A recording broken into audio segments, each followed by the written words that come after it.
நம்ம சேனலை சப்ஸ்கிரைப் பண்ண எல்லாருக்கும் ரொம்ப நன்றி. பீர்க்கங்காய் தோலை தூக்கி போடுறீங்களா? இனிமே அந்த தப்பை செய்யாதீங்க. அந்த தோலை நல்லா வாஷ் பண்ணிட்டு ஒரு டீஸ்பூன் அளவு எண்ணெய் ஊற்றி இந்த மாதிரி நல்லா வதக்கிக்கோங்க.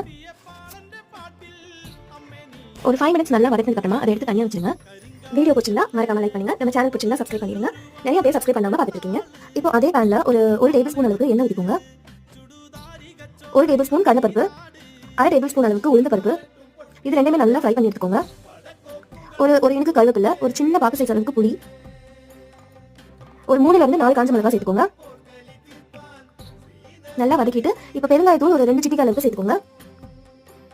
இந்த மாதிரி ஒரு 10 பீஸ் தேங்காய் குட்டி குட்டியாக நறுக்கி ஆட் பண்ணிக்கோங்க. இதெல்லாம் ஓரளவு நல்லா வதங்கினதுக்கு அப்புறமா நம்ம ஏற்கனவே வதக்கி வச்சிருந்த பீர்க்கங்காய் தூளை ஆட் பண்ணிட்டு ஒரு 2ல இருந்து 3 நிமிஷம் நல்லா வதக்கி விட்டுருங்க. நான் அவ்வளோ சொல்லியும் இன்னும் சில பேர் லைக் பண்ணாமே பார்த்துட்டு இருக்கீங்க நம்ம வீடியோவை. இப்போ 3 நிமிஷம் கழிச்சு இதை நல்லா ஆற வச்சுருங்க. உப்பு வந்து இதில் ஆட் பண்ணிடக்கூடாது. நம்ம அரைக்கும் போது ஆட் பண்ணிக்கலாம். நீங்கள் அரைக்க போகிற மிக்ஸி ஜாரில் உப்பு போட்டு வச்சுட்டு நீங்கள் இதை நல்லா ஆனதுக்கு அப்புறமா மிளகாவோட காம்பை நான் கிள்ளிட்டு தான் நான் இருப்பேன். உங்களுக்கு காம்போட அரைக்கணும்னா கூட நீங்கள் அரைச்சிக்கலாம். அவ்வளோதான், சூப்பராக பீர்க்கங்காய் துவையல் ரெடி.